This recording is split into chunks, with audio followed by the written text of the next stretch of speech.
मत्ती की अंजील उसका 15वां बाब। उस वक्त फरीसियों और फकीहों ने यरूशलेम से यीशु के पास आकर कहा कि तेरे शागिर्द बुजुर्गों की रवायत को क्यों टाल देते हैं कि खाना खाते वक्त हाथ नहीं धोते। उसने जवाब में उनसे कहा कि तुम अपनी रवायत से खुदा को हुक्म क्यों टाल देते हो, क्योंकि खुदा ने फरमाया है, तू अपने बाप की और अपनी माँ की इज्जत करना, और जो बाप या माँ को बुरा कहे वो ज़रूर जान से मारा जाए। मगर तुम कहते हो कि जो कोई बाप या माँ से कहे कि जिस चीज़ का तुझे मुझसे फ़ायदा पहुँच सकता था वो खुदा की नज़र हो चुकी, तो वो अपने बाप की इज्जत ना करे। बस तुमने अपनी रवायत से खुदा का कलाम बातिल कर दिया। ए रियाकारो, यसाया ने तुम्हारे हक में क्या खूब नबूवत की कि ये उम्मत ज़ुबान से तो मेरी इज्जत करती है, मगर इनका दिल मुझसे दूर है, और ये बेफ़ायदा मेरी प्रस्तिश करते हैं क्योंकि इंसानी अहकाम की तालीम देते हैं। फिर उसने लोगों को पास बुलाकर उनसे कहा कि सुनो और समझो, जो चीज़ मुंह में जाती है वो आदमी को नापाक नहीं करती, मगर जो मुंह से निकलती है वही आदमी को नापाक करती है।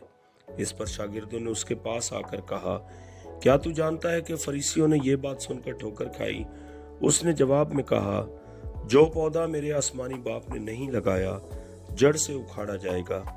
उन्हें छोड़ दो, वो अंधे राह बताने वाले हैं, और अगर अंधे को अंधा राह बताएगा तो दोनों गड्ढे में गिरेंगे। पतरस ने जवाब में उससे कहा, ये तमसील हमें समझा दे। उसने कहा, क्या तुम भी अब तक बेसमझ हो? क्या नहीं समझते कि जो कुछ मुंह में जाता है वो पेट में पड़ता और मजबला में फेंका जाता है। मगर जो बातें मुंह से निकलती हैं वो दिल से निकलती हैं, और वही आदमी को नापाक करती हैं, क्योंकि बुरे ख्याल, खून रेजियाँ, जिनाकारियाँ, हरामकारियाँ, चोरियाँ, झूठी गवाहियाँ, बदगोइयाँ दिल ही से निकलती हैं। यही बातें हैं जो आदमी को नापाक करती हैं, मगर बगैर हाथ धोए खाना खाना आदमी को नापाक नहीं करता। फिर यीशु वहां से निकलकर सोर और सीधा के इलाका को रवाना हुआ, और देखो, एक कनानी औरत उन सरहदों से निकली और पुकार कर कहने लगी, ऐ खुदावंद इब्ने दाऊद, मुझ पर रहम कर, एक बदरू मेरी बेटी को बहुत सताती है। मगर उसने उसे कुछ जवाब न दिया, और उसके शागिर्दों ने पास आकर उससे ये अर्ज की कि उसे रुखसत कर दे, क्योंकि वो हमारे पीछे चिल्लाती है। उसने जवाब में कहा कि मैं इस्राएल के घराने की खोई हुई भेड़ों के सिवा और किसी के पास नहीं भेजा गया। मगर उसने आकर उसे सजदा किया और कहा, ऐ खुदावंद मेरी मदद कर। उसने जवाब में कहा, लड़कों की रोटी लेकर कुत्तों को डाल देना अच्छा नहीं। उसने कहा, हाँ खुदावंद, क्योंकि कुत्ते भी उन टुकड़ों में से खाते हैं जो उनके मालिकों की मेज से गिरते हैं। इस पर यीशु ने जवाब में उससे कहा, ऐ औरत, तेरा ईमान बहुत बड़ा है, जैसा तू चाहती है तेरे लिए वैसा ही हो।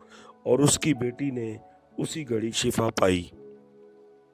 फिर यीशु वहां से चलकर गलील की झील के नजदीक आया और पहाड़ पर चढ़कर वहीं बैठ गया, और एक बड़ी भीड़ लंगड़ों, अंधों, गूंगों, टुंडों और बहुत से और बीमारों को अपने साथ लेकर उसके पास आई, और उनको उसके पांव में डाल दिया, और उसने उन्हें अच्छा कर दिया।